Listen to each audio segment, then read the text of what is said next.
Hi, today we're going to be talking about this LG monitor. I've been using this monitor since Black Friday or Black Week of 2023. See, as you can Google the monitor for all the specifications. This video is not the technical tech specs because like if you're anything like me, you already know this before buying the monitor or the TV as it actually is. What you want to know, and what I'm providing here, is my experience in using this as a monitor for my computer. The first thing first, I was worried about 42 inches being too big. I was coming from a 34 or 35 inch, the wide screen, the curved monitors. And this monitor, the reason why I was safe enough, I thought it was safe enough to buy this, is that it is just as wide as my previous monitor. No, this feels a little bit wider because this field of view is straight on and it's not curved. That was one thing I needed to get used to from this. But OLED, I had an OLED, I bought an LG OLED TV just a few, maybe half a year before this for my computer. And every time I went from the TV in the living room to this monitor, it was just like, it was just like I was rubbing dirt in my eyes so bad. It was so bad. And every time I go from my work at my office and go to this PC to work on, the OLED quality is just so great. Now, right here in the background right now is one of my earlier gameplays. I just put a replay on from me playing Fortnite. And this just because I want to show you that the one thing I play on this computer, or one video game I'm playing on this computer is Fortnite. I'm using it like my computer mainly for work. I would say 90% of my time here is work. 2 or 3 days a week, I sit here from 8 to 4 and I do all of my work tasks. For work specifically, I just, while this is running, I have I'm using windowed mode beside each other. But this, my main thing, that's the reason that I never bought a 4K display before this, is 4K on a small monitor, just let's say like on a 30-inch monitor, to me was too small text. And it made no sense to me to have a 4K monitor and then use the scaling feature in Windows, the show 150% or 175 or 125%. I couldn't get my head around why people would buy a high resolution monitor to get the scaling inside of Windows instead of just going for a lower resolution monitor that required less of the computer. But anyways, because this is so big, I'm not using any scaling at all, and sometimes I still do some programming, and then using the monitor on its entire height like this and watching web pages and editing web pages on its entire height like this is coming in clutch, really, really great. It's one of the best things. And also editing videos on this monitor is insanely good because you can see so much timeline. I usually go up to all the way in the middle and the timeline all across here. I would say this is not the same as having 2 monitors, but more so the same as having 4 monitors without any bezel. So my worry about the 42 inch being too big, it's actually has come to it isn't for me. Maybe the perfect size would have been 40, 38 maybe, or 40. But because it's so flat, the TV, it's been put flush against the wall, so it's so close to the wall that it's actually further away from my face. The other one, also attached to the wall, was maybe here, and this is further away. And when I'm gaming, I'm actually stepping like further back when I'm playing, and all the time before I actually took a break from playing Fortnite on my earlier monitor because I got eye strain. I have contact lenses and they dried out. I even tried sometimes at one time that it broke in my eyes and like dropped out the contact, so because it just dried out because I was staring so much. I haven't had any problems since I changed my monitor to this one. Now I know this is something that you can just learn to live with and like learn to like adapt to and like remember to blink. And it's just a tiny bit, it has nothing to do with the monitor really. I don't think, maybe it is, but it could be also because it's so bright that I can have more daylight in here. Right now I had like, this over here is a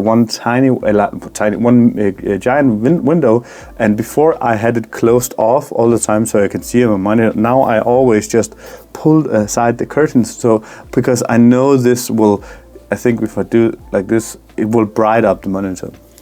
One thing I need to address also is I know that a lot of you out there are worrying about the dimming problem. There is a dimming problem in this, but when you're gaming, nothing. You can't see it ever because the screen, it moves all the time. There's always something new on the screen. There is something inside OLED, I think it's called OLED panel care or something, that moves the monitor some pixels around, and that's maybe the most annoying stuff for me, because when you have the address bar at the bottom, you cannot really see what things you have open, because you know the white line underneath the window you have open, it just gets pushed out of bounds of the computer. But that's the only thing.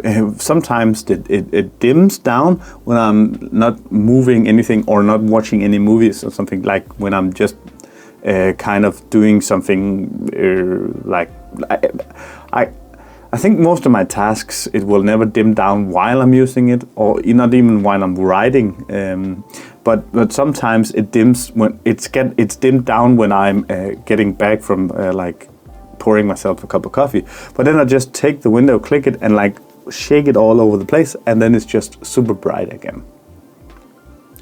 It's 120 Hertz, and it doesn't need to be more than 120 Hertz for me, because yes, I play a lot of Fortnite, but I'm not a pro player of Fortnite or anything. I make some Fortnite content, and as a content creator on Fortnite, mostly Lego Fortnite, not the competitive part of Fortnite. It's the new like fun playing, and also when I'm playing Fortnite, it's just for fun, so it's not like the competitive side of Fortnite. I'm just not that good at it. So I like the screen real estate more than I like I'd like a small monitor for competitive like 360 Hertz or something. I have a RTX 4070 Ti, I think. 4070 or 4070 Ti.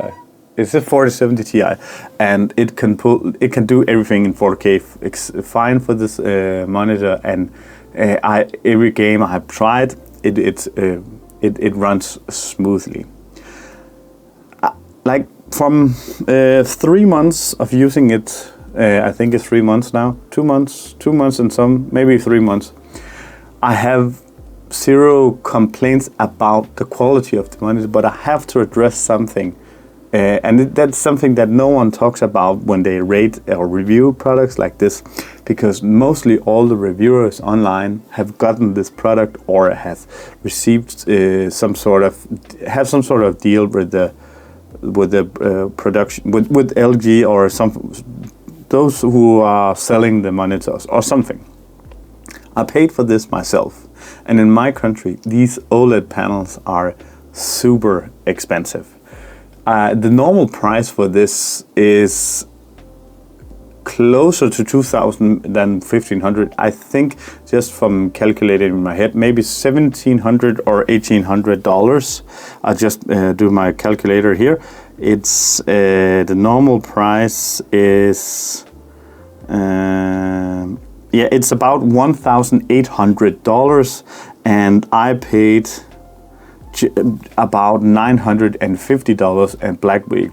I've been eyeing this monitor just ever since I got the LG OLED in my living room. The OLED in my living room is also, I was so super lucky because I bought an third a model that was 2 generations old, and when it got shipped, it broke during shipping, and then the company that I bought it from replaced it with a brand new one. And this is also a brand new one. It's called, or it was when I bought it, it was the 23 model, but it was down to $950 or $900 or so dollars, and I need to say that if you are buying this at $1,800, then it's an expensive purchase, and I would never buy it, because I could get an entire computer and a tiny monitor for that, and even a good computer. I have a computer, and I've been wanting a 4K big monitor for some time, and I really wanted an LG monitor. So I was really looking for a deal on this, and if this wasn't on a deal for about $900 or $950, I would never say to anyone to buy it. And my recommendation is for you, if you're not 100% sure and if you don't have the money to spend, then do not buy it, because it's only if you have never seen an OLED monitor, you will never know what you're missing out on. So it's only the diminishing returns on buying a monitor over $200 or $300, maybe over $400. The distance from $400 to $1,000 is such a little difference, and I can't really say to anyone that you should do it. I did it because I've been wanting an OLED monitor for some time, and I spend a lot of time in here working, and also it's kind of becoming my second TV. I have a couch right here, so sometimes when my wife watches something that I don't want to watch in the living room, or the kids are watching kids TV in the living room, then I can go in and watch what I want to do inside on my computer here, because it actually functions just as a TV for me. My